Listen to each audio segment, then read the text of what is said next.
गोटे पटे घाट बंद गोटे पटे ठिकादार को सीमित मध्य काम सारिबा को निर्देश। जगतसिंहपुर जिले में गोटे पटे सरकार को समस्त ठिकादार मानक सीमित समय मध्य काम न सारे एग्रीमेंट रद्द कर निर्देश थिबा बेले वर्तमान निकट में समस्त बालिघाट बंद, जहां नहीं जगतसिंहपुर ठिकादार माने चिंतार किभली सीमित मध्य कंक्रीट रोड कोठाबाड़ी और विभिन्न उन्नयनमूलक कार्य करेंगे।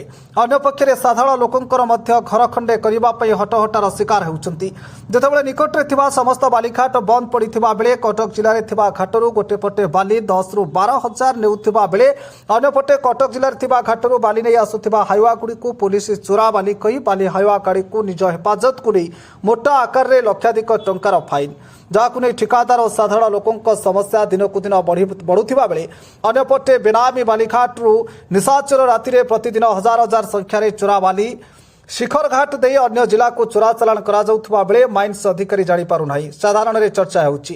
जगतसिंहपुर माइन्स अधिकारी कुंभकर्ण निद भांगुनी और जिला प्रशासन निदा विष्णु साजिंट, जहां नहीं साधारण एक विराट प्रश्नवाची छिड़ा कर तेज देखिबार अच्छी ए न्यूज प्रसारण पर प्रशासनिक अधिकारी मानक निद केबे भांगुची। जगतसिंहपुर जिलार संग्राम किशोर पट्टनायक रिपोर्ट आवाज ओडिशा।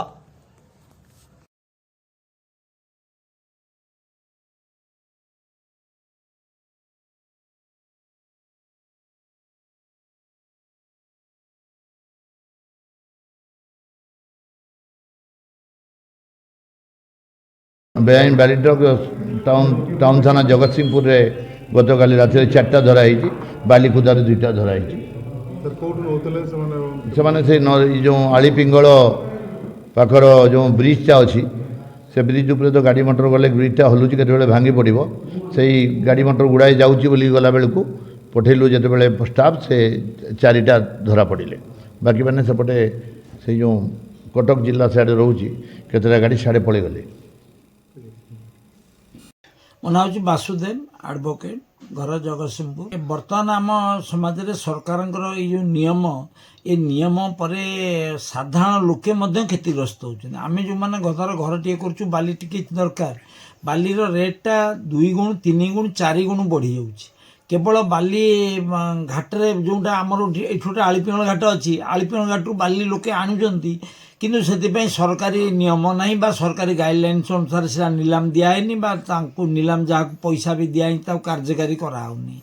अच्छा यही भाव सरकार ये दोनाबुड़िया नीति बर्तमान साधारण लोके क्षतिग्रस्त होती जहाँफल से माने बाली की माने सठिक दर रे बा कम दर रे पाऊना एवं लोके बाली जो सीमेंट व्यवहार करेंगे घर तैयारी से लोके क्षतिग्रस्त होती।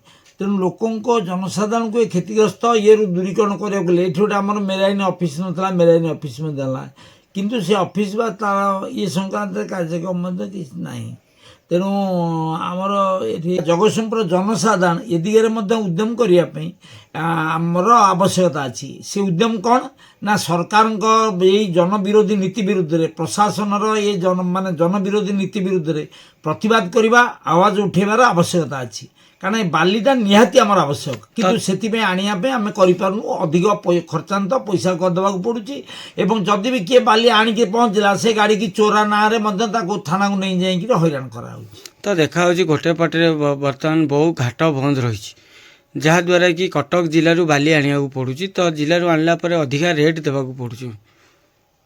ये जो बाली कटक घाट आमर यू पूरा 4 किलोमीटर दूर में आलीपिंगल घाट अच्छी सीटू बाली आसपारूनी जो बाली आसे लक्ष लक्ष ट्रक माने ट्रैक्टर बाली जाए किंतु सेटा बर्तमान आसपारूनी।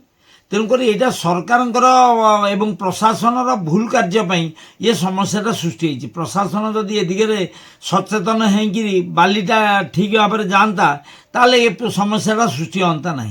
एवं अन्य पक्षे या फल अन्य माने बाली गाड़ी गुड़ा को अटकई थाना को नहीं से गाड़ी मालिक मैंने हैरान होती।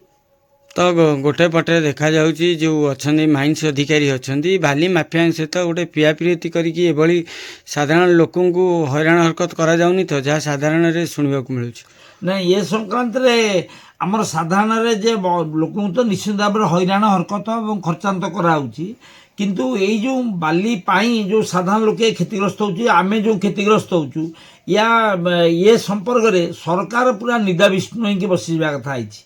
ଆମର ଏଠି ଆଳିପିଙ୍ଗଳ ଘାଟରୁ ଆମେ ବାଲି ପାଇବୁ ନାହିଁ ଏବଂ ଆମେ ଅନ୍ୟ ଜାଗାରୁ ବାଲି ଆଣିବୁ, କେଉଁଠି କିଏ ଚୋରାରେ ବାଲି ଆଣିବ, ଆଣିକି କାମ କରିବ, ବାଟରେ ଧରା ହେଲେ ଗାଡ଼ି ବନ୍ଦ ହେବ, ଏଇ ସମସ୍ୟାଟା ହେବ।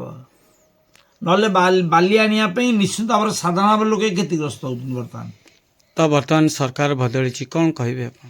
ନାଇଁ, ସରକାର ବଦଳିଛି କିନ୍ତୁ ତା ସତ୍ତ୍ୱେ ସରକାରଙ୍କ ପୂର୍ବ ସରକାରଙ୍କର କିଛି ଯେଉଁଟାକ ଲୋକେ ଚାହୁଁଛନ୍ତି ସେ କାର୍ଯ୍ୟଟାକୁ ବର୍ତ୍ତମାନ କରିବାକୁ ଆମକୁ ପଡ଼ିବ। ସେ କ'ଣ ସେ କାର୍ଯ୍ୟ? ଲୋକେ ଯେଉଁ ଚାହୁଁଛନ୍ତି ବାଲି ଆସିବା ପାଇଁ ପ୍ରଶାସନ ଶୁଣୁନି, ଲୋକେ ଆବାଜ ଉଠେଇଲେ, ଲୋକେ ଯଦି ତା ବିରୁଦ୍ଧରେ ପ୍ରତିବାଦ କରିବେ, ନିଶ୍ଚିନ୍ତ ଭାବରେ ଏ କାର୍ଯ୍ୟ ହାସଲ ହେଇପାରିବ। ତ ଗୋଟେ ଅଭିଯୋଗ ଆସିଛି ଯେଉଁ ଆପଣଙ୍କର ଆଳିପିଙ୍ଗଳ ଦେବୀ ନଦୀ ଉପରେ ଥିବା ପୋଲ ଦୁର୍ବଳ ହେଇଯାଇଛି, ଯାହାଦ୍ୱାରା କି ତା ଉପରେ ମଧ୍ୟ ଶତାଧିକ ବାଲି ହାଇୱା ଯାଉଛି। ପୋଲ ତ ଅବସ୍ଥା ଭଲ ନାହିଁ, ସାମାନ୍ୟ ବାଇକ୍ ନେଇ ଯାଇ ହେଉନି, ହେଭି ଗାଡ଼ି ଯାଉଛି କେତେବେଳେ ଗଳି ପଡ଼ିବ। ଆଉ କ'ଣ ଏ ଶହ ଶହ ଲୋକ ହଇରାଣ ହେବେ, ଅସୁବିଧାରେ ପଡ଼ିବେ, ବାହାର ପଟାକୁ ଯାଇପାରିବେନି, ବଜାରକୁ ଯାଇପାରିବେନି, ଗାଁ ଭିତରେ ରହିବେ, ଅସୁବିଧା କ'ଣ? ତ ଏଥିପାଇଁ ବାଲିଘାଟ ମାଲିକମାନଙ୍କ ଉପରେ ଯାହାକି ଦାୟୀ କରୁଛନ୍ତି ଯେ ଶହ ଶହ ଗାଡ଼ି କେମିତି ଛାଡ଼ୁଛନ୍ତି ସେମାନେ। ସାମାନ୍ୟ ଶହ ଶହ ଗାଡ଼ି ଯାଉଛି, ବଜାରରେ ବି ସାମାନ୍ୟ ଯାଇ ହେଉନି ବାଇକ୍ ଦେଇଦେବେ। ଏମିତିଆ ପରିସ୍ଥିତି ସୃଷ୍ଟି ହେଲାଣି, ସନ୍ଧ୍ୟା ହେଲା ମାନେ ଘରୁ ବାହାରି ହେବ, ବଜାରକୁ ଆସିବାକୁ ଭୟ ଲାଗିଲାଣି।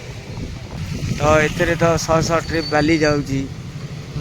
ଶହ ଶହ ଟ୍ରିପ୍ ବାଲି ଯାଉଛି, ସେଟା ରାସ୍ତା କାମ, ପୋଲ କାମ କରନ୍ତେ, ଏ ତ କିଛି ହେବାର ନାହିଁ। ଏ ସାମାନ୍ୟ ବାଇକ୍ ବି ଯାଇ ହେଉନି ନେଇ। ସରକାରୀ ସୁବିଧା କିଛି ନାହିଁ, ଖାଲି ଘାଟ ଚାଲୁଛି, ସରକାର ପଇସା ନେଇଯାଉଛନ୍ତି, କିନ୍ତୁ ଏଥିରେ ବାଲି ମୁଠାଏ ରୋଡ଼ ଉପରେ ପକାଇବାର କାହାର କ୍ଷମତା ନାହିଁ। ତାପରେ ପୋଲିସ କେତେ ଥର ତଦନ୍ତ କରୁଛି କି? ପୋଲିସ ତ ଆଉ ହୁଅନ୍ତି, ଆଉ ପୋଲିସ କ'ଣ କରିବେ? ଉପର ପ୍ରେସର ହେଉଛି, ଛାଡ଼ ତାଙ୍କୁ ବାଲି ଚାଲୁ, କ'ଣ କରାଯିବ? ପୋଲିସ କ'ଣ କରିବ? ରହୁଛି ଏଟା ପିସି ନେଉଛନ୍ତି, ପିସି ଚାଲିଛି, ଘାଟ ଚାଲିଛି, ଅସୁବିଧା କ'ଣ ଅଛି? କେନାଲ ଲୋକ ହଇରାଣରେ ପଡ଼ୁଛନ୍ତି। ସାଇକେଲ ଗୋଟାଏ ଚଲେଇକି ଆସି ହେବ। ଆପଣ ତ